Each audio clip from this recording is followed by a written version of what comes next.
이 교회의 주인 되시고 이 교회의 머리 되시는 예수님의 이름으로 여러분 모두를 진심으로 환영합니다.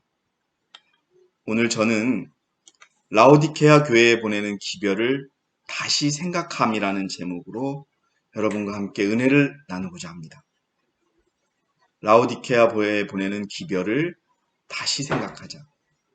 여러분, 우리는 아까 전에도 읽었지만 금과 또 예수 그리스도의 흰 옷과 그리고 안약을 사라는 이 라오디케아 교회에 보내는 기별에 대해서 너무나 많이 들었고 또 너무나 많이 우리가 공부를 했습니다.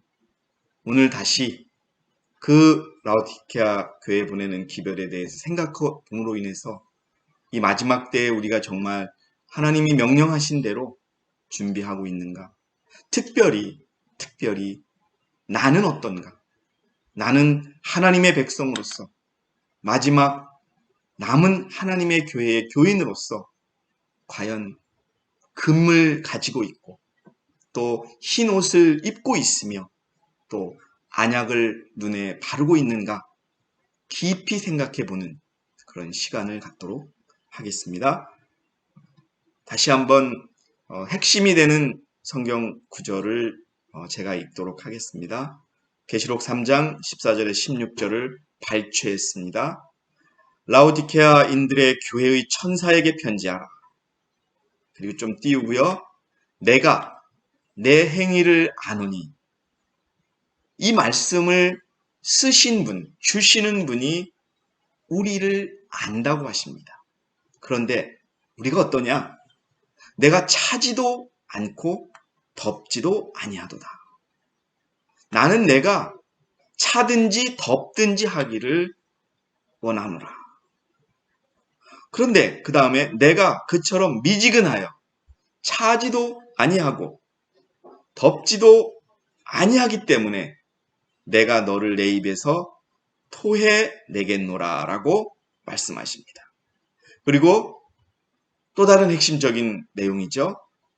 내가 너에게 권하노니 내게서 불로 단련된 금을 사서 부자가 되고 흰옷을 사서 입음으로 너의 벌거벗은 수치를 드러내지 않게 하며 또 안약을 내 눈에 발라보게 하라. 내가 사랑하는 자마다 책망하고 징계하노니 그러므로 열심을 내고 회개하라. 여러분, 이게 라오디케아 교회에 보내는 기별의 핵심적인 성경 구절입니다. 자, 다시 한번 이 기별을 생각해 보겠습니다. 성경 요한계시록에 나와 있는 7개의 교회 중에서 라오디케아 교회는 7번째 교회를 의미합니다.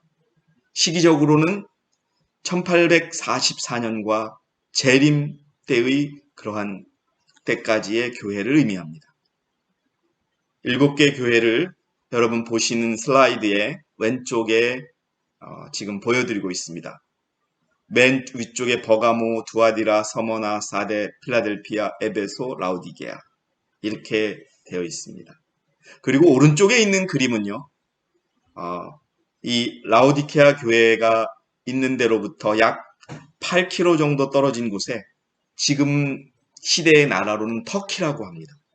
터키의 온천지대로부터 라오디케아 교회가 있는 라오디케아까지 뜨거운 물을 옮겼던 그런 수로입니다. 8km면 우리말로 20리 정도 되는 그러한 길인데요. 그 뜨거웠던 온천물이 이 8km를 수로를 통해서 옮겨오는 동안에 식어버리는 거예요. 그래서 실제로 이 라오디케아 교회의 물을 먹으면 구역질이 날 정도로 아주 맛이 없다고 그럽니다. 뜨뜻미지근하다는 거죠. 그래서 그것을 마지막 교회를 상징하는 것으로 그렇게 많이들 설명하고 있습니다. 여러분, 누가 하신 말씀인지 다시 한번 짚어봐야 됩니다. 아까도 말씀드렸듯이 예수 그리스도의 말씀입니다. 라오디케아 교회의 천사들에게 편지하라. 아멘이시요 신실하고 진실한 증인이시며 하나님의 창조를 시작하신 분이 이 일들을 말씀하시느니라. 예, 이거는 여러분 제가 읽어드린 것처럼 바로 하나님의 창조를 시작하신 분 예수 그리스도께서 우리에게 하시는 말씀입니다. 이 하나님의 기별입니다. 여러분 1888년 A.T. 존스와 E.G. 와그너에 의해서 미네아폴리스에서 하나님의 믿음으로 말미암는 의의 기별이 전파됩니다. 그 기별과 함께 이 계시록 3장에 있는 라오디케아 교회의 기별은 하나님의 기별이라고 되어 있습니다. 라오디케아 교회에 보내시는 하나님의 기별이며 그 진리를 믿노라고 공언은 하나 믿어요. 교인이에요. 교회에 나와요. 그러나 하나님께서 주신 빛의 광선을 다른 사람에게 반사하지 않는 자들은 누구든지 화 있을 것이다 라고 선지자는 적고 있습니다.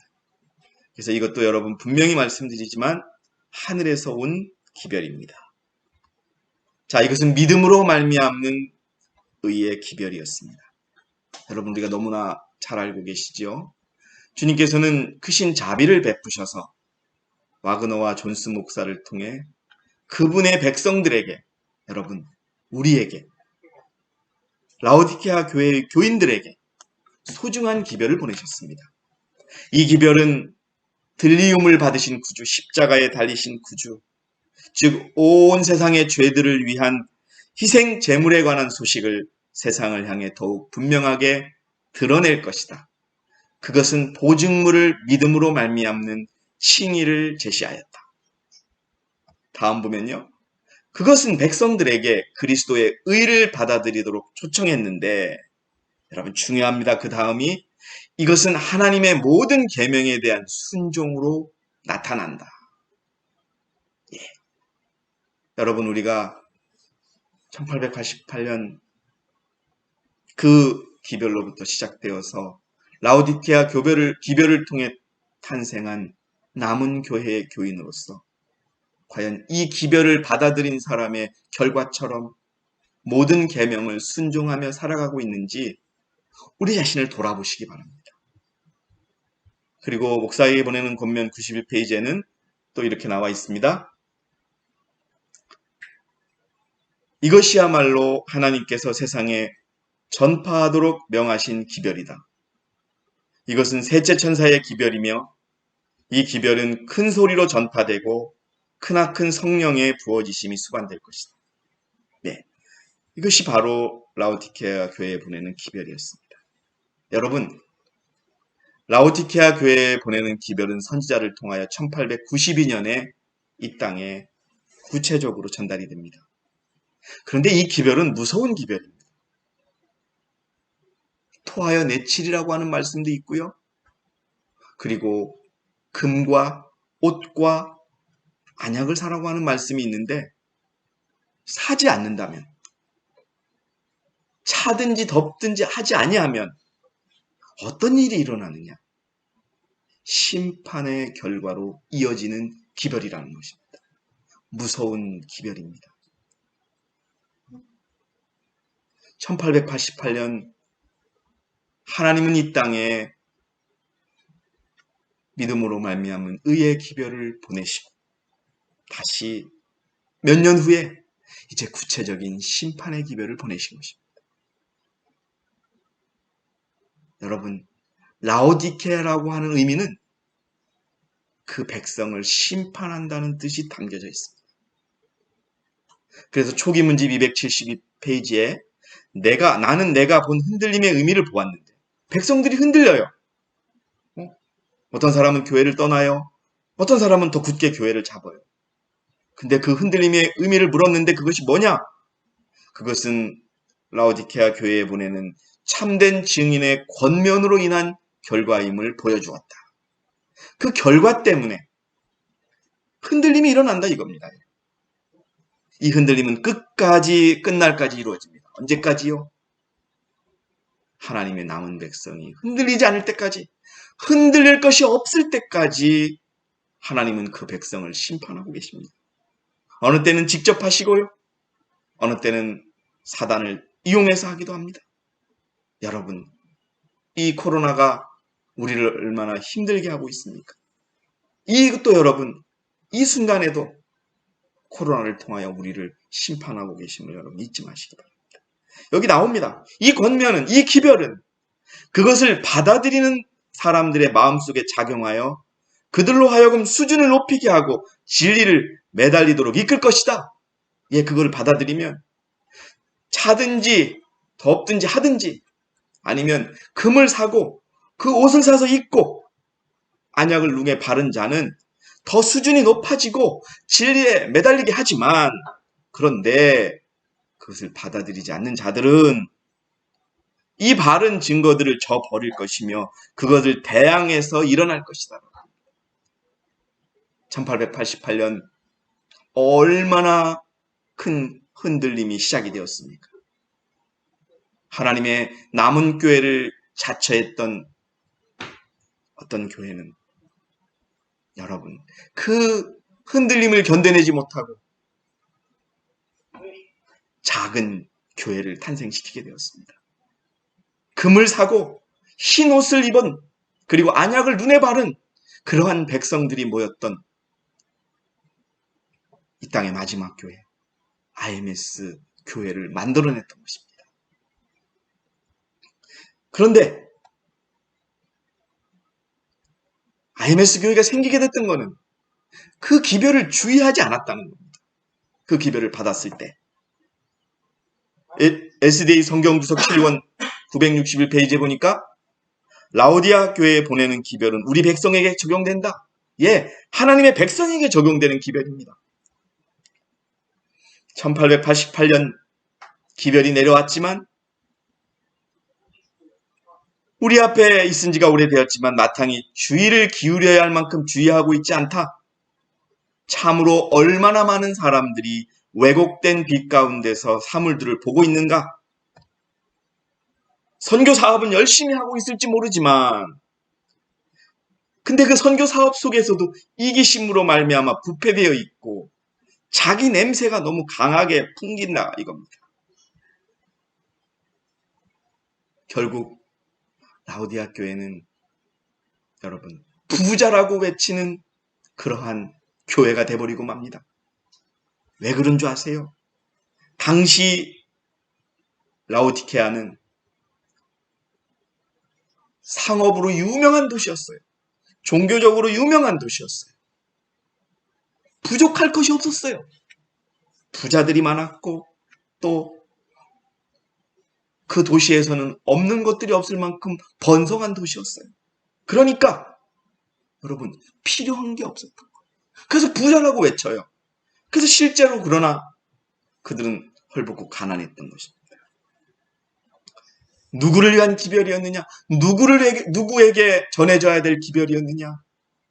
여러분, 이건 세상을 향한 기별이 아니었습니다. 하나님의 백성을 위한 기별이었습니다.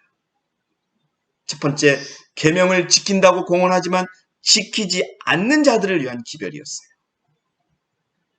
하나님의 율법을 지키노라고는 하지만 그것을 지키지 않는 모든 사람들에게 적용된다. 우리는 어떤 점에 있어서도 이기적인 사람이 되어서는 안 된다. 그리스도인 생활의 모든 면은 그리스도의 생애를 대표하는 것이 되어야 한다. 여러분, 이것이 라오디케아 교회에 보내는 기별입니다. 우리가 그렇지 못하다면, 우리가 남은 교회라고만 주장을 하고 우리들의 삶 속에서, 우리들의 실제 생활 속에서 그렇지 못하다면 그거는 말만 하는 남은 백성입니다. 그들을 위해 이 기별을 보내셨다. 그렇지 않으면 내가 너를 도무지 알지 못하노라는 끔찍한 말씀을 듣게 될 것입니다. 성화의 생애를 살지 못하는 자들을 위한 기별입니다. 회개는 했습니다. 하나님께 죄는 회개하고 용서를 받았습니다. 그러나 더 이상의 변화가 없는 자들, 죄 없는 생애를 계속 살지 못하는 자들을 위해서 하나님이 보내신 기별입니다. 그것은 모든 진리를 다 가졌다고 생각하는 사람들, 성경 지식을 가졌노라고 자랑은 하지만 그들의 생애는 변화되지 않고 말씀은 실천되지 않는 자들, 성화의 능력이 없는 자들을 위하여 보내신 것입니다. 여러분, 남을 평가하고 남을 판단하고 남을 정죄하는 모습들이 라오디케아 교회에는 너무나 많이 있었습니다. 그것을 하나님은 경고하고자 또 그것을 가르쳐주고자 보내신 것입니다. 세상을 너무나 닮아가는 하나님의 백성에게 경고하기 위해서 주신 말씀입니다. 리브앤드 헬지 1903년도입니다. 1888년에 기별이 전달이 되고 또 라오디케아 기별이 내려온 지 10여 년이 지난 후입니다. 라오디케아 교회에 보내는 기별은 특별히 오늘날의 하나님의 백성들에게 적용된다. 그것은 그리스도인들이라고 공언은 하지만 세상을 너무나 닮았기 때문이다. 닮았기 때문에 그 차이를 거의 찾아볼 수 없는 사람들에게 보내시는 기별이다. 여러분, 우리는 구별된 백성입니다. 먹는 것과 입는 것과 예배를 드리는 날이 구별된 백성입니다.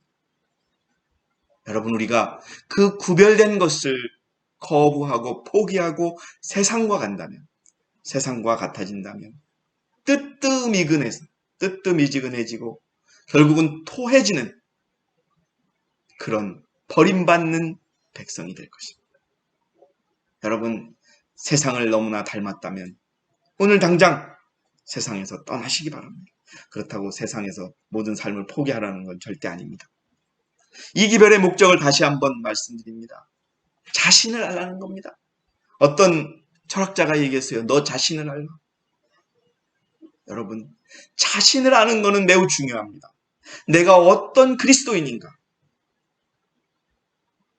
내가 알고 있는 지식, 성경의 지식, 말씀의 지식만큼 그대로 살고 있는가? 내가 과연 14만 4천에 들어갈 수 있는 깨끗함이 있는가? 그렇게 살아가고 있는가? 말로만 그렇지 않고 또 실제로는 그렇지 않으면서 나는 거룩해, 나는 의로워, 나는 말씀을 실천하고 있어, 이렇게 생각하고 있는 것은 아닌지. 교회 증언 4권 87페이지에는 라오디아 교인들의 유일한 소망은 하나님 앞에 서 있는 자신들의 모습을 분명히 보는 것이며 자신의 질병의 성격을 아는 것이다라고 기록하고 있습니다. 제대로 모른다는 거예요. 자기는 아픈데. 몇 번 말씀드렸죠? 우리 범준이 외삼촌이 의사입니다. 근데 가끔 얘기하세요. 의사가 가장 꼴보기 싫은 환자가 어떤 환자냐? 의사 앞에 와가지고 환자로서 치료받기 위해 왔으면서 의사 선생님, 저는 제가 잘 아는데 기침이 이렇게 날 때는 뭐가 아픈 거니까 이 약을 주시고 또 저 약을 주시고 그런다는 거예요. 그 요즘 의사들이 무슨 요즘에야 힘이 있어서 나라를 뒤집어 떠났다 하지만 찾아온 환자에게는 예 하고 준답니다. 근데 결코 그렇게 해서는 그 환자가 낫지 않겠지. 의사에게 찾아갔으면 의사에게 진단을 맡겨야죠. 여러분, 우리는 어떻습니까? 그래서 그걸 차지도 덥지도 않다고 얘기하는 거예요. 중립이에요, 중립. 여러분, 중립을 지키고 있으면서 아무것도 부족하지 않다고 스스로 자부하고 있는 거예요. 어떤 모교회가 그랬습니다. 그러나 참된 증인께서는 이 뜨뜻미지근함을 미워하신다. 그분은 이런 부류의 사람들의 무관심을 싫어한다는 겁니다. 그래서 너를 알라. 네가 아픈 거를 알라. 그러니 환자이니 내게 오라. 이게 여러분 이 기별의 중요한 목적입니다. 그리고요, 자부심이 너무나 많은 자들이 있어요. 여러분, 4천년 동안 기다렸던 메시아가 이 땅에 왔을 때, 그들이 바라는 모습으로 오지 않았을 때, 그들의 조상들로부터 4천 동안 율법을 가르치고 율례를 가르쳤던 그 주체가 직접 인간으로 오셨을 때, 자부심이 너무나 강했던 서기관과 바리새인들은 여러분 그림에서 보시는 것처럼 예수 그리스도를 죽이려고 했습니다. 치유 불가능한 자부심으로 그리스도를 거절했던 것입니다. 그래서 교회 증언 7권 198페이지에 거의 소망이 없고 치유하기 불가능한 죄는 교만합니다. 자부심이다. 여러분, 우리 자신 속에, 내 마음 속에, 나는 이만큼이면 돼. 나는 요 정도면은 충분히 하나님의 교회에 자격이 있어. 여러분, 털어버리시기 바랍니다. 우리는 하나님 앞에 자부할 수 있는 것이 하나도 없습니다. 여러분, 돌이켜 회개하라는 거예요. 여러분, 오늘 회개하라는 겁니다. 침례받을 때 눈물을 흘리면서 회개했는데요. 오늘 회개하라는 거예요. 어떤 이는 나는 20년 전에 회개했다고 말한다. 맞다. 맞아요. 회개했어요. 그러나 지금도 회개해야 한다라고 주장합니다. 돌이켜 죄 없이 함을 지금도 역시 받으라는 겁니다, 여러분. 나는 약 19년 전에 회심하였다. 그렇지만 그것은 만일 내가 지금 회개하지 않는다면 무가치한 것이 됩니다. 과거를 돌아보는 것은 좋은 일이 아니다. 그럼 이렇게 얘기한다는 거예요. 내가 회개하지 않았다고 너는 얘기하는 거냐? 라고 어떤 이는 말한다. 아니다. 나는 그것을 의미하며 말한 것이 아니다. 내가 말하는 것은 나는 과거로 돌아가 그때 회개한 것을 지금 당신이 의지한다면, 제가 지금자는 붙였습니다. 지금 의지한다면 그것이 현재로서는 가치가 없다는 것을 말하는 1893년 대총회 회보에 화이트 부인이 기록한 것입니다.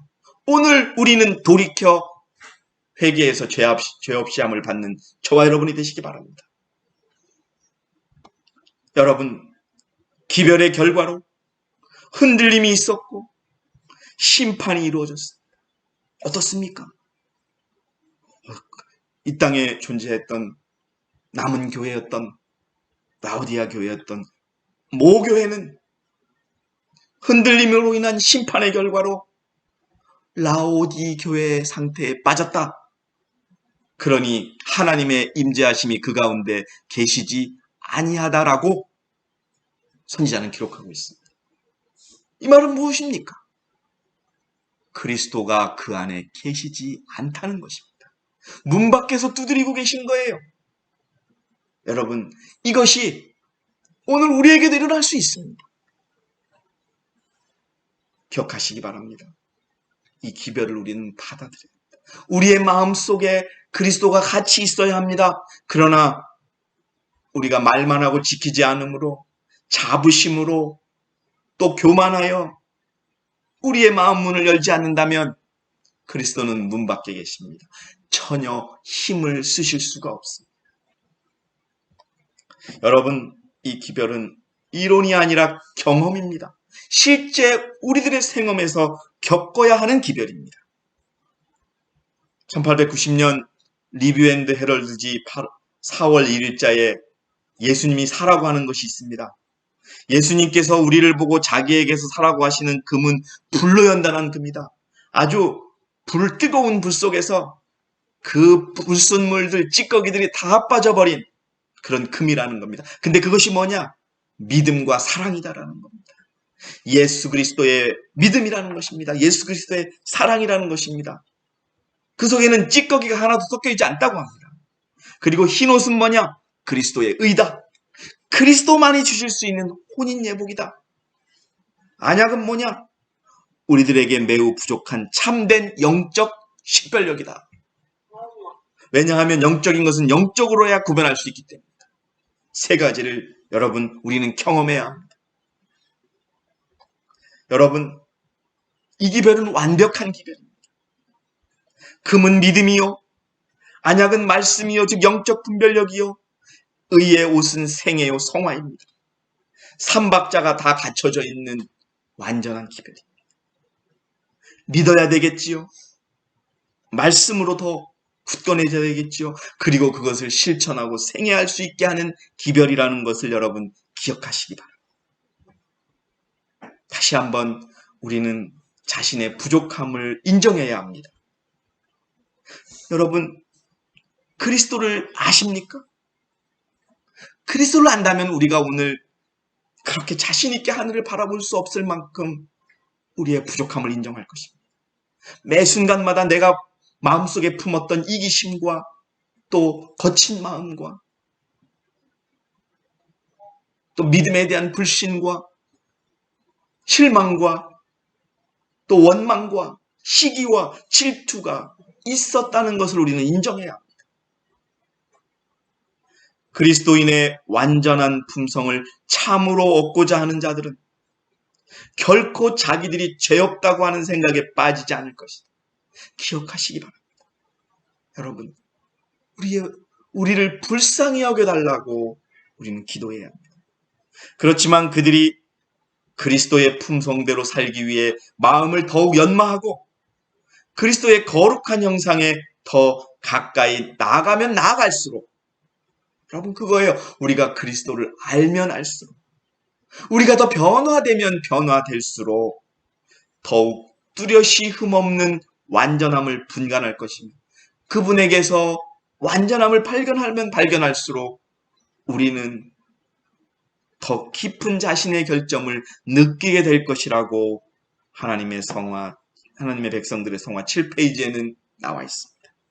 이것이 이 기별의 목적인 것입니다. 1888년에 하나님의 교회의 믿음으로 말미암은 의의 기별이 내려오고 그 몇 년 후에 이것을 구체적으로 실천하고 있는가 아닌가를 따지는 그런 기별, 라오디케아 교회의 기별은 우리를 진심으로 마음 깊이 자격이 없는 자에게 구원을 주시는 하나님께 감사함을 갖고 더욱더 큰 모습으로 하나님 앞에 다가자 사도 바울의 외침처럼 나는 먼지만도 못하다. 여러분, 사도 바울의 이름의 뜻이 뭔지라 그랬지요? 예, 예수님을 죽이려 했던 자입니다. 그는 완전하다고 생각했습니다. 자기가 사내들인의 회원이요, 율법을 다 지키고 11금과 모든 헌물들을 다 드렸으며 부족한 것이 없다고 생각했습니다. 그러나 예수 그리스도를 만나고 그는 먼지가 되었습니다. 예수 그리스도의 십자가, 여러분, 히브리어로 십자가는 디나미스입니다. 그것은 폭탄의 뜻입니다. 예, 사도 바울이 십자가를 만났을 때 그는 폭발해버린 겁니다. 폭발해버린 겁니다. 그래서 여러분, 괴수 중에 괴수라고 고백하게 됩니다. 여러분, 그리스도의 옷을 입어야 한다는 것입니다. 성소의 장식만을 취하고 교인이라고 헌물을 내고 안식일을 지키고 그 대단히 중요한 겁니다. 하지만 여러분, 그리스도의 의로 옷 입지 않는 모든 사람은 그들이 벌거벗은 수치를 드러낼 것이라고 하는 것을 기억하시기 바랍니다. 그분의 옷을 입으시기 바랍니다. 여러분, 의지를 하나님께 바쳐야 합니다. 우리에게 필요한 믿음은 하나님의 말씀을 믿을 뿐만 아니라 의지를 하나님께 바치는 것, 즉 마음을 하나님께 바치고 애정을 하나님께 두는 그것이 신앙이다. 의지를 바치세요. 얼마 전에 서울교회에서 우리 김기원 형제가 의지가 무엇이고 생각이 무엇이고 마음이 무엇인가를 알고부터 자신의 부족함을 깨달았다는 고백을 하였습니다. 여러분, 우리의 의지가 받쳐지면 우리의 마음이 바뀌어지는 것입니다. 우리의 생각이 바뀌어지는 것입니다. 마음을 바꾸고서 의지를 바꾸려 하지 마십시오. 의지가 바뀌어야 마음이 바뀌는 것입니다. 의지를 하나님께 바치는 것은 어떤 상황 가운데서도, 여러분, 의지를 바치는 것이 뭐냐? 어떤 상황이 오든, 행복한 상황뿐만이 아니라 힘들고 고통스러운 상황이 와도 개인의 의지를, 내가 갖고 있는 능력과 내 마음을 사용하려고 있는 의지를 아무것도 가지지 않는 그것을 의미한다는 것을 적고 있습니다. 대총회 해부에서요. 어떤 상황 가운데서든 개인의 의지를 스스로 사용하려는 아무런 희망도 감각도 어떤 경향도 가지고 있지 않다는 것을 의미하는 것이다. 여러분, 이렇게 가지시고 계십니까? 가져야 합니다. 고통스럽고 내가 죽을지언정 주님의 말씀대로 하고자 하는 그 마음, 그 의지를 그렇게 할 수 없을지라도 그렇게 해야겠다는 마음을 주님께 드리시기 바랍니다. 말씀을 사랑하고 순종하는 것입니다. 이것이 핵심입니다. 하나님의 말씀을 우리 가운데서 멀리하면 안 된다. 그것을 정신으로 받아들이고 마음에 간직하고 사랑하고 순종해야 한다. 여러분, 우리 영혼으로 받아들이시기 바랍니다. 그리고 마음으로 간직하고 사랑하고 순종해야 합니다. 우리의 현세와 내세에 이처럼 중요한 이 주제를 스스로 깨닫고 있는 자는 100명 중에 1명도 없다. 불쌍한 겁니다. 이것이 결론인 것입니다. 여러분, 우리가 이렇게 깨닫지 못하고 있을 때 원수는 모든 힘을 다해서 우리를 넘어뜨리려고 하고 있다는 것을 기억하시기 바랍니다. 여러분, 양심을 예민하게 하는 안약을 꼭 바르시기 바랍니다. 말씀을 보셔야 합니다. 저는 이 라오디게아 교회에 보내는 기별을 다시 생각하면서 여러분, 우리의 생활 속에 정말 깨끗한 금을 의미하는 굳건한 믿음과 예수 그리스도의 의의 옷을 생애와 또 말씀을 기초하는 영적 식별력이 있다면 우리는 주님께 간합되는 그런 귀한 백성이 될 것입니다. 여러분, 이 기별은 믿음과 순종으로 이어지든지 아니면 배도하게 하는 기별이라는 것을 기억하시기 바랍니다. 무서운 기별. 만일 큰 빛을 받은 사람들이 그의 일치하는 믿음과 순종을 가지지 않으면 이 땅의 70억의 인구 중에서 약 4만 명밖에 되지 않는 제7일 안식일 예수재림교 개혁운동 세계선교회의 교인들은 이 땅에 존재하는 가장 큰 빛을 가졌다는 것을 여러분 인정해야 합니다. 그런데 그의 일치하는 믿음과 순종을 가지지 않으면 여러분, 그들은 곧 널리 보급되고 있는 배도의 영향을 받아 다른 정신이 그들을 지배하게 된다. 오히려 우리가 큰 빛을 받은 우리가 말씀대로 생애하지 않으면 우리가 하나님을 배신할 가능성이 더 높다는 것입니다. 그들이 기회와 특권에 있어서 하늘에서 은총을 많이 받은 만큼 그들은 오류를 가장 열렬히 주장하는 사람들보다 더욱 악한 상태에 놓일 수 있다. 여러분, 기억하시기 바랍니다. 우리는 여러분 하나님의 마지막 교회의 교인입니다. 남은 백성입니다. 믿음과 순종으로 우리가 걸어가지 않으면 배도할 수밖에 없는 그러한 기별입니다. 우리가 하고 싶어서가 아닙니다. 우리는 눈으로 이러한 일들을 봐왔습니다. 이 기별이 가지고 있는 파급 효과입니다. 이 기별이 그렇게 사람을 만들어내는 것입니다. 그래서 끝까지 변함없는 순종과 믿음으로 나갈 때만이 우리가 여러분 이 기별의 주인공이 되는 것입니다. 사랑하시는 서울교회 여러분, 그리고 온라인으로 이 예배를 참여하시는 모든 분들 꼭 기억하시기 바랍니다. 오늘 우리는 라오디게아 교회의 기별이 경험하며 살아야 합니다. 그 기별의 경험을 통하여 죄가 도말되는 경험, 나가 완전히 그리스도 안에서 잊혀졌을 때 지성소에 계시는 예수 그리스도께서 우리가 지은 모든 죄를 용서하시고 그 죄의 존재조차도 멸하시게 하시는 죄의 도말을 경험하시기 바랍니다. 오늘도 죄를 짓고 회개하고 내일도 죄를 짓고 회개하고 모레도 죄를 짓고 회개하는 이런 백성이 아니라 죄의 도말을 경험하는 백성이 되시기 바랍니다. 남은 백성은 죄 가운데 있으면서 용서만 구하는 백성이 되어서는 안 된다. 우리는 예수 그리스도께서 하늘 지성소에서 우리의 죄를 도말하시는 은혜를 힘입어 날마다 죄에서 떠나는 삶을 살아야 한다. 여러분, 날마다 죄에서 떠나는 삶을 경험하기 위해서는 차든지 덥든지 하고 그분의 금과 옷과 안약을 살 때 우리는 결국 회개할 수 있다고 성경은 말하고 있습니다. 그분은 말씀하고 계십니다. 하늘 지성소에서 죄가 도말되는 동안 우리 몸의 성전에서도 죄가 도말되는 경험을 해야 된다. 여러분, 하늘의 지성소에서만 그냥 그 기록책에서 우리의 죄가 치워지는 것이 아니라 우리의 이 땅의 우리의 몸 가운데서도 우리의 생각 가운데서도 우리의 말 가운데서도 죄가 도말되는 경험을 하시기 바랍니다.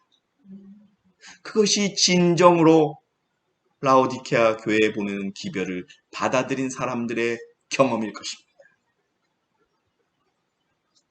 사랑하시는 성도 여러분, 오늘 우리는 라오디케아 교회에 보내는 기별을 다시 생각해 보라는 주제로 하나님의 말씀을 보았습니다. 핵심은 그겁니다. 자부심을 갖지 말고 교만하지 말고 더욱더 자신을 살피며 그리스도의 말씀대로 살아가라. 계명을 지켜라. 이것이 라오디아 교회의 기별의 핵심임을 기억하시기 바랍니다.